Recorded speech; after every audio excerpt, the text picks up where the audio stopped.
Hai, ketemu lagi dengan saya Anita Wijayanti. Hari ini kita akan membahas mengenai salah satu teori dari sistem informasi manajemen, yaitu Ethical, Social Issue, and Information System. Nah, kita memahami masalah etika. Nah, etika inilah yang menjadi guideline bagi kita ketika kita berhubungan dengan sistem informasi, termasuk HP Anda, kemudian juga gadget yang lain gitu kan. Nah, inilah yang menjadi dasar boleh tidaknya kita melakukan sesuatu dengan gadget kita. Nah, apa sih yang dimaksud dengan etika? Etika ini mengacu pada prinsip benar atau salah yang dilakukan individu. Individu bertindak sebagai free moral agent. Jadi Anda ini ketika berhubungan dengan teknologi informasi, Anda adalah seorang agen seseorang yang membawa nilai moral dari dalam diri Anda sehingga Anda memutuskan nih, Anda mau men-share informasi yang salah, gitu kan? Atau Anda tidak men-share informasi yang salah, itu adalah pilihan Anda sebagai free agent model. Tidak dipengaruhi oleh siapapun. Nah, permasalahan dalam sistem informasi ini biasanya menjadi suatu bahan kajian yang sangat-sangat menarik di dunia sekarang ini. Apa yang boleh kita lakukan dan apa yang tidak boleh kita lakukan. Semoga mata kuliah ini bisa menjadi pedoman bagi Anda ketika Anda bermain-main dengan handphone Anda, ponsel, atau internet, ya, sistem informasi, dan yang lainnya. Nah, ini adalah gambaran bagaimana ethical, social, political issue ini menjadi sesuatu yang sangat penting ketika kita berurusan dengan sistem informasi. Ya. Jadi di sini ada sistem quality, system of life, quality of life kita, property, hak dan kewajiban kita, haknya kita, boleh nggak kita membuat orang lain haknya terhilangkan dan lain sebagainya. Ini yang akan banyak kita bahas. Nah, dimensi moral di era informasi ini ada beberapa nih. Ada information right and obligation atau informasi hak dan kewajiban di mana suatu informasi yang ada di dalam sistem informasi itu adalah haknya siapa, gitu kan? Haknya individu kah atau haknya organisasi kah? Dan bagaimana mereka menghormati itu. Jadi kalau ada satu informasi kita share, nah apakah kita punya hak untuk men-sharekan kembali ke tempat-tempat yang lain dan lain sebagainya. Apakah itu juga akan kita lindungi atau tidak? Nah, ini juga akan menjadi bahan informasi yang menarik. Kemudian yang kedua adalah property right dan obligation atau properti ini haknya siapa, kewajibannya siapa untuk melindungi semuanya ini. Kemudian yang ketiga ada akuntabilitas dan kontrol. Siapa yang dapat dan cenderung akuntabel dan bertanggung jawab terhadap individu yang melakukan suatu tindakan atau kolektif, secara kolektif seperti apa. Kemudian yang ketiga ada sistem kualitas atau kualitas mutu.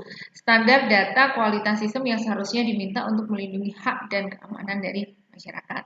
Kemudian kualitas hidup atau quality of life, itu nilai yang dipertahankan di dalam masyarakat yang terkait dengan sistem informasi yang saat ini ada. Nah, hal-hal yang perlu kita bahas di sini yang lainnya adalah tentang tren yang saat ini ada dan juga dampaknya, terutama dampaknya di dalam masyarakat.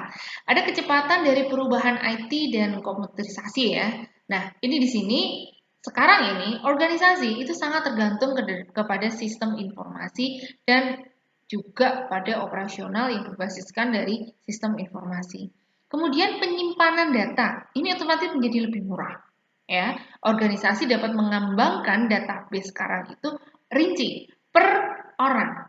Jadi kita mengumpulkan database perusahaan ya, mengumpulkan database itu sekarang secara rinci sehingga nanti dapat dianalisa nih, analisa data. Perubahan dapat menganalisa secara rinci tiap individu sehingga sistem informasi itu bisa mengembangkan profil dan perilaku individu tersebut. Kemudian jaringan dan kemajuan internet. Nah, ini kemajuan ini bisa menyalin data dari satu lokasi ke satu lokasi secara cepat. Nah, prinsip untuk pengambilan keputusan yang beretika itu seperti apa? Ada responsibility, yaitu bagaimana kita dapat me, apa ya, memutuskan untuk melakukan tindakan yang beretika atau tidak. Nah, kita juga harus pikirkan ada potensial cost-nya di situ, ada tugas dan kewajiban di situ. Kemudian accountability. Accountability di sini adalah bagaimana informasi yang kita dapatkan ini melalui mekanisme-mekanisme yang tepat, responsibility, dan siapakah yang akan memberikan respon. Jadi kalau responnya kemungkinan ini responnya adalah jelek, ya sebaiknya nggak usah kita share ya informasinya. Kemudian ada liability, yaitu sistem politik yang berbadan hukum memberikan izin kepada seseorang untuk melakukan sesuatu ya, sehingga tidak menimbulkan kerugian kepada pelaku sistem maupun organisasi lain. Nah, selanjutnya kita akan membahas mengenai kira-kira 10 etika komputer ini apa saja ya. Nah, ini menurut dari Computer Ethics Institute ya. Jadi ada institut, ada organisasi yang menaungi tentang penggunaan komputer. 1. Tidak boleh menggunakan komputer untuk membahayakan orang lain. Nggak boleh ya.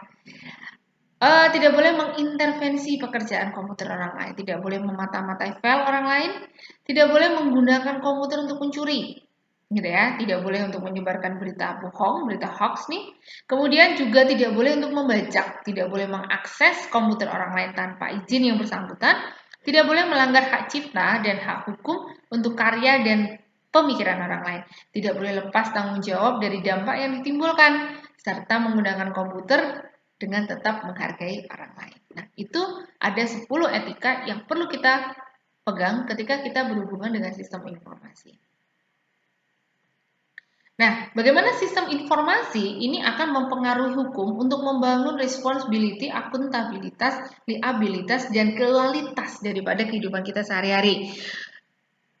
Banyak yang mengeluh nih, kualitas kita ini entah itu berkurang gitu ya, di dalam kehidupan normal nih ya. Kalau kehidupan bersama jajet kita bagus, tapi untuk kehidupan normal kita itu ternyata dia ini nih asik sendiri dengan dunia mayanya.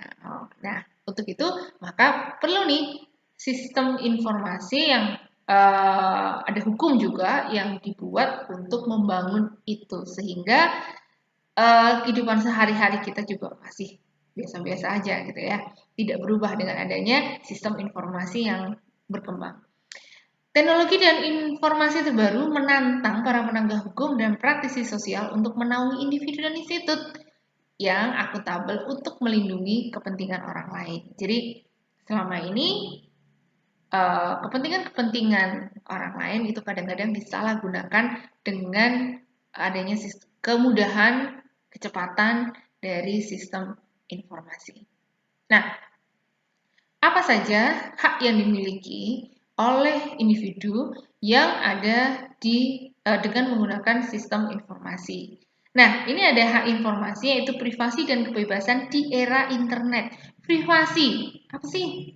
Privasi, ya. Jadi privasi itu klaim dari individu menjadi ditanggalkan, bebas pengawasan, ya.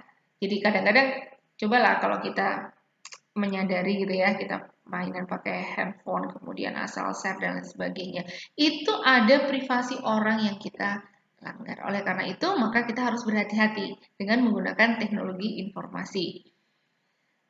Nah, kemudian ada cookies. Cookies ini mengidentifikasi pengunjung sebuah situs web, ya. Kemudian menggunakan browser software yang digunakan. Ketika pengunjung telah mengunjungi situs tersebut, web browser software akan melacak kunjungan kepada situs tersebut. Jadi, ketika kita masuk ke dalam suatu sistem informasi, ada cookies tuh yang bisa melacak siapakah kita, di mana kita selanjutnya, kunjungan kita sebelumnya kemana, setelah itu kemana juga gitu ya. Nah, ini modelnya seperti ini. Cookies ditulis oleh situs web pada hardware pengunjung. Ketika pengunjung kembali ke situs web, maka server web akan merequest nomor ID dari cookie dan menggunakan untuk mengakses data yang disimpan oleh server pada pengunjung tersebut. Situs web kemudian dapat digunakan untuk menampilkan berbagai data individu.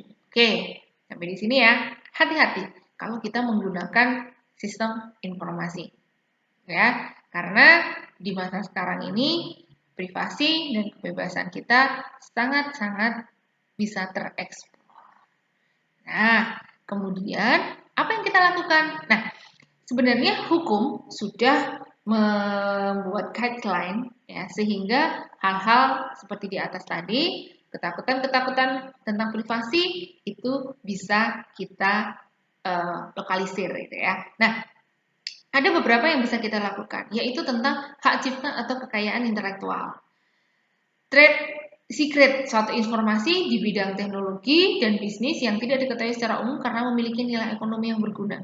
Nah, ini ada di pasal 1 ayat 1 Undang-Undang Nomor 30 tahun 2000. Kemudian ada copyright, yaitu hak eksklusif pencipta yang timbul secara otomatis ketika dia membuat suatu ciptaan. Nah, itu juga ada di pasal 1 ayat 1 Undang-Undang Nomor 28 tahun 2014. Kemudian ada paten.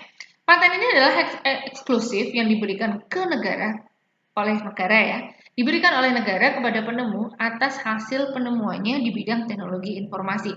Itu tidak hanya terbatas dengan teknologi informasi, tetapi juga di bidang-bidang yang lain ya. Intinya sebenarnya adalah di bidang teknologi. Nah, itu ada di pasal 1 ayat 1 Undang-Undang Nomor 14 tahun 2001. Nah, sekarang bagaimana kita menjaga kualitas hidup dengan ekuitas, akses, dan batasan? Yang pertama, kita harus menyeimbangkan dunia nyata dengan dunia maya. Ya, jangan dunia maya terus ya. Dunia nyata juga harus dihitungkan. Kemudian dengan kecepatan perubahan, maka gunakan waktu Anda sebaik-baiknya. Kemudian dengan menjaga batasan antara keluarga, pekerjaan, dan waktu luang. Kemudian hindari kejahatan dan penyalahgunaan komputer. Kemudian merekayasa ulang hilangnya lapangan pekerjaan karena kedepannya sistem informasi yang berkembang ini akan menyebabkan banyak orang kehilangan lapangan pekerjaan dan itu perlu untuk direkayasa ulang. Kemudian tentang ekuitas dan akses, hindari konflik nih karena memang jurang ras dan kelas sosial ini di masa sekarang ini semakin melebar. Maka hindari konflik untuk ras dan sosial. Kemudian juga risiko kesehatan, ada resiko CVS, ada teknostres ya. Hindari faktor utama ketergantungan terhadap teknologi informasi. Oke? Nah, kira-kira itu yang bisa saya berikan informasinya mengenai etika dan kita masih perlu diskusi panjang lebar nih tentang etika nih, boleh atau tidaknya kita melakukan sesuatu. Yang pasti kita punya moralitas dan moralitas itu yang akan kita gunakan untuk mengambil keputusan yang terkait dengan sistem informasi tentang sistem informasi, bagaimana kita menggunakan boleh tidaknya menggunakan sistem informasi yang ada. Oke guys, saya kira itu aja ya dari saya. Kita ketemu lagi pada sesi-sesi yang akan datang. Bye!